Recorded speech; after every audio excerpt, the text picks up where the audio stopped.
Hi everyone, welcome back to my channel. I'm Huck. Today I am talking about my most anticipated releases of 2019. There are a lot of exciting books coming out in 2019. I have a whole shelf on my Goodreads that it just keeps getting longer.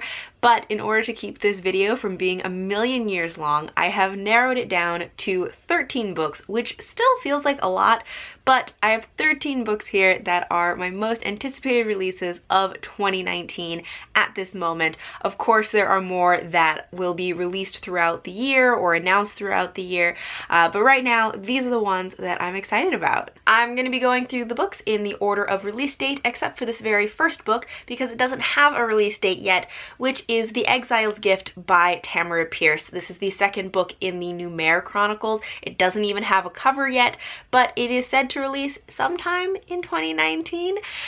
This is a prequel series to Tamara Pierce's other Tortall books. We are following Numair, who is a character that we know from some of her other books, but in those books we know him as an adult. In this series he is a child through adolescence, going into adulthood, as he is training and learning to become a mage and become the incredibly powerful mage that we know as an adult in the later books. Next up, we have In an Absent Dream by Seanan McGuire, which comes out January 8th. This is the next book in the Wayward Children series, which is a series of novellas that is about children who have disappeared to different magical worlds, into these portal worlds. Their worlds that they disappear into are perfectly matched to them and their personalities, but they can't always stay there forever, so they often end up back in our world on Earth. Some of the books in the series follow a school that is in our world for the children who have made their way back, but some of the books follow these children as they are finding their magical world. In an Absent Dream is one of the books that follows a child as they are finding their magical world. This is actually about a character that we have previously met in some of the other books, about them first discovering their world, and it is a fairy world that is high logic and is based on the goblin market. Then we have King of Scars by Leigh Bardugo, which comes out January 29th. This is one that I am sure is on a lot of people's lists. It is the first book in a new series set in the Grishaverse that follows the character Nikolai. I don't really know much else about the storyline itself, but I don't really care what the story is because I really enjoy Leigh Bardugo's books and the Grishaverse, so I'm looking forward to this one. Then we have Tarot by Marissa Kennerson, which comes out February 19th. As you may be able to tell from the title, this is a book that is based on the tarot deck. So different archetypes from tarot show up in the story as characters. There is a land that is dedicated to the Suit of Cups. In some ways, it reminds me a little bit of Wonderland from Alice in Wonderland, where like a suit has its own country, and I'm really interested to see how the themes and suits and archetypes from tarot are interpreted into this fantasy world.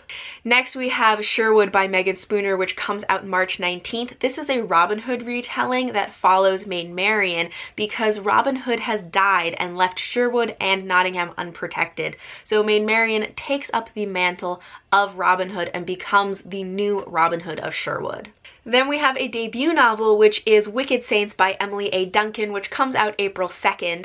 This one follows three morally gray characters. There's a forbidden romance. One of the characters can speak to the gods, and they have to prevent a war by assassinating a king. Next up, we have Storm of Locusts by Rebecca Roanhorse, which comes out April 23rd. This is the second book in the Sixth World series. The first one was Trail of Lightning. This is a Navajo-inspired post-apocalyptic urban fantasy. We continue to follow the monster hunter Maggie as she investigates a suspicious cult. Then we have Middle Game by Seanan McGuire, which comes out May 7th, which follows Roger and Dodger, who are twins that were created by an alchemist. The alchemist has also given them some kind of special powers that they are not fully aware of, and the alchemist has some special plans for them to make them gods. Then we have another debut, which is Blood Heir by Amelie Wen Zhao, which I am sorry if I am mispronouncing that, but this book comes out June 4th, and this is an Anastasia retelling which follows a princess who has blood magic and is searching for her father's killer and ends up finding a conspiracy. And another debut is The Stormcrow by Kaylin Josephson, which comes out July 9th. This takes place on an island which has magic that's all based around crows, but the magical crows are killed when invaders come to the island. The main characters are devastated by this, but they find one last crow egg which they decide to hide, protect, and hatch to bring magic back to their island. Then we have All the Bad Apples by Moira Fowley Doyle, which comes out August 1st. This follows a family that consistently has bad luck. One of their daughters has disappeared, presumed dead, and they attribute this once again to their bad luck.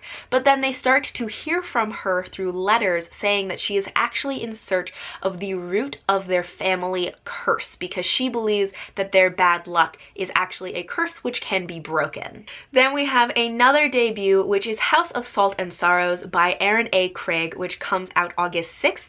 This is a 12 Dancing Princesses retelling in a Moorish seaside setting. Then last but not least, we have my most anticipated release of the year, which is The Harp of Kings by Juliet Marillier, which comes out September 3rd. This is the start of a new series called The Warrior Bards. We follow two new characters, which are a brother and a sister, who are trying to become warriors on Swan Island. So this is set in the same world as the Seven Waters series, and there may be some overlap of characters because we will be on Swan Island, but this is a totally new story with totally new characters.